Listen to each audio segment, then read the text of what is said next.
vamos falar sobre o livro de Êxodo. Você provavelmente está familiarizado com esse livro por causa da épica narrativa de Moisés guiando Israel para fora da escravidão no Egito. Sim, mas essa é a primeira metade apenas do livro. Na segunda metade, Moisés entrega os 10 mandamentos para Israel, junto com essa planta para construir uma tenda sagrada. E bem aqui no meio está essa narrativa que conecta as duas partes uma na outra e tudo se passa no pé de uma famosa montanha. Ok, vamos voltar ao começo. A primeira coisa que precisamos lembrar é que estamos continuando a narrativa do Gênesis. Em Gênesis, Deus prometeu a Abraão que através de sua família, todas as nações da terra serão abençoadas. E Gênesis acaba com a família de Abraão no Egito. Quando o Êxodo começa, 400 anos se passaram, a família cresce e se torna o grupo de pessoas que chamamos de Israel. Mas há esse grande problema porque os israelitas estão escravizados ao rei dos egípcios, um cara chamado Faraó. Esse cara é muito ruim e ele é muito terrível. Ele despreza a humanidade deles, brutalmente os escraviza e ele até ordena que todos os filhos dos israelitas devem ser mortos jogando-os no rio Nilo. Ele quer apagar esse povo da história. Ele é o pior personagem da Bíblia até aqui.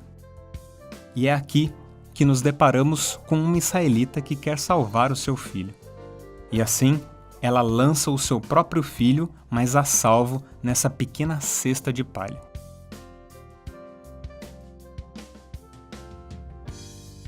E a filha do faraó acha esse bebê e o toma como seu filho. E esse é o menino que cresce para se tornar Moisés, o homem que irá resgatar Israel da escravidão.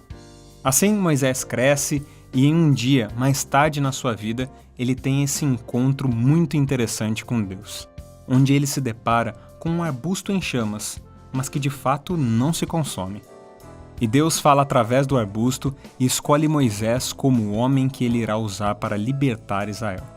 Então, Moisés vai ao faraó e lhe dá a notícia que Deus quer o seu povo liberto. E Faraó simplesmente ri da cara dele. Quem é esse Deus Yahvé? E na verdade, ele está tão ofendido por tal pedido que ele decide fazer com que os israelitas trabalhem ainda mais pesado. Assim, desencorajado, Moisés volta para Deus e diz: escuta, esse plano aqui não vai funcionar. Mas Deus repete a promessa de que ele irá resgatá-los. E na verdade, é aqui que pela primeira vez na Bíblia ouvimos a palavra redenção. Literalmente, ela apenas significa comprar a liberdade de um escravo. Mas aqui Deus usa essa palavra para descrever o que ele irá fazer pelo escravizado povo de Israel. E Deus sabe que Faraó irá resistir, então ele envia 10 pragas diferentes, uma após a outra, como transformar água em sangue, enviar todo tipo de peste e doenças. Essas pragas realmente são muito severas. Mas o que nós precisamos compreender é que a narrativa está apresentando essas pragas como atos de justiça divina contra um dos piores opressores na narrativa da Bíblia. E elas têm como alvo resgatar esse povo escravizado e derrotar os deuses do Egito. E tudo isso atinge o clímax na 10ª praga, onde Deus irá matar os primogênitos em todo o Egito, em todas as casas. Isso é a resposta de Deus para como Faraó matou os filhos de todos os israelitas. Agora, quando você vira a página, de repente você tem 2 longos capítulos com instruções detalhadas para o que basicamente é um jantar comemorativo com uma receita de cordeiro. Isso, mas esse cordeiro é super importante.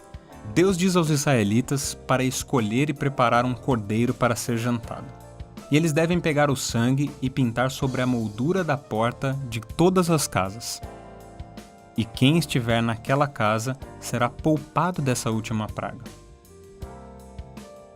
E esse jantar, que é chamado de passagem, celebra esse momento chave na narrativa, onde Deus traz sua justiça sobre o mal humano, mas também mostra misericórdia provendo esse substituto.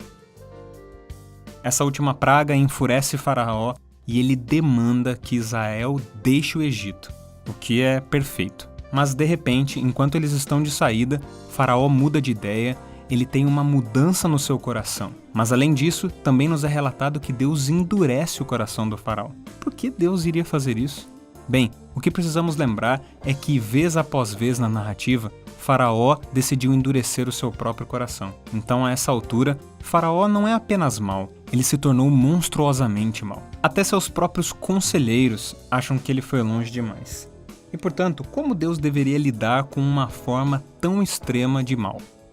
É o que vemos na narrativa, é que Deus usa o seu poder para atrair o mal em sua própria destruição. Faraó e seu exército são destruídos no Mar Vermelho, enquanto Israel passa para a liberdade.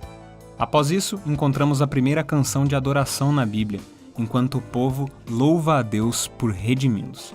É também nessa narrativa que a palavra salvação é usada pela primeira vez, que significa simplesmente ser resgatado do perigo. Agora, eles estão salvos, você pensa que tudo deveria correr bem, mas a narrativa rapidamente muda. Os israelitas começam a vagar pelo deserto. Eles estão cansados, com fome e perdidos. E você começa a pensar o que Deus está fazendo, para que eles foram salvos. E sabemos que a resposta para essa pergunta está no próximo relato, que liga as duas partes do livro uma na outra.